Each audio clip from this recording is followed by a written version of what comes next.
लड़की को अचानक निर्जीव चीजों की आवाजें सुनाई देने लगीं, लेकिन उसके पैर में चोट लगी थी, इसलिए वह चल नहीं सकती थी और बेबस होकर शहर के बाहर वाली सड़क पर पड़ी हुई थी। तभी सड़क ने उसे बताया कि एक कार सीधे उसकी तरफ आ रही है। लड़की की जान बचाने के लिए सड़क की लाइट तेजी से टिमटिमाने लगी और सड़क भी जोर जोर से हिलने लगी। इन अजीब घटनाओं की वजह से कार चालक ने गाड़ी धीमी कर दी और जल्द ही उसने सड़क किनारे पड़ी लड़की को देख लिया। उसकी हालत देखकर अमीर आदमी ने अपने ड्राइवर से उसके लिए एम्बुलेंस बुलाने को कहा। तभी लड़की ने अचानक उस अमीर आदमी के दिल की मदद की पुकार सुनी।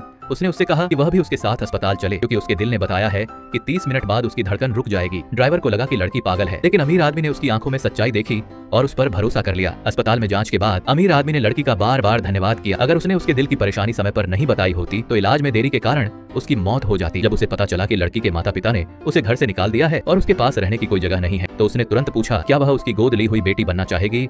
लड़की ने बिना किसी झिझक के हाँ कह दिया। अगले दिन खुशी खुशी वह अमीर आदमी उसे अपने आलीशान घर ले गया। उसने उसे एक जेड का लॉकेट दिया और बताया कि यह परिवार में उसकी आधिकारिक पहचान का प्रतीक है। जब लड़की ने उस जेड पर खुदा हुआ उपनाम देखा तो उसे पता चला कि वह शहर के सबसे अमीर आदमी की बेटी बन चुकी है। उसने बिना देर किए उसे पापा कहकर पुकारा। उस रात जब वह अपने नए बिस्तर पर लेटी तब भी उसे अपनी खुशी पर यकीन नहीं हो रहा था। तभी उसके फोन ने उससे कहा कि जिस ज्वेलरी डिजाइन प्रतियोगिता को वह देख रही थी उसकी प्रविष्टियां जमा करने की आखिरी तारीख 5 दिन बाद है। लड़की को अचानक याद आया कि उसके असली डिजाइन के चित्र अभी भी उसके पुराने घर में रखे हैं। वह अपने पुराने घर वापस गई ताकि अपने चित्र वापस ले सके और हमेशा के लिए उस परिवार से सारे रिश्ते खत्म कर सके। जैसे ही वह जाने लगी उसकी गोद ली हुई बहन ने उसे रोक लिया। उसकी झूठी हमदर्दी देखकर लड़की को घिन आने लगी। बहुत पहले उसी बहन ने उसके डिजाइन चुरा लिए थे और पिता तथा बड़े भाई के सामने उसी पर नकल करने का झूठा आरोप लगा दिया था। उसके पिता और बड़ा भाई हमेशा उसी बहन का पक्ष लेते थे, इसलिए उन्होंने बिना किसी दया के लड़की को घर से निकाल दिया था। तभी उसके पिता और बड़ा भाई घर के अंदर आए। बहन ने तुरंत मासूम और दयालु बनने का नाटक किया और कहा कि अगर लड़की वापस घर आ जाए तो वह कुछ भी करने को तैयार है। ये सुनते ही लड़की ने उसे जोरदार थप्पड़ मार दिया। बड़ा भाई तुरंत बहन के सामने आ गया और लड़की से माफी मांगने को कहा, लेकिन लड़की ने साफ मना कर दिया और कहा कि वह यह बहुत पहले से करना चाहती थी। सुनकर पिता गुस्से में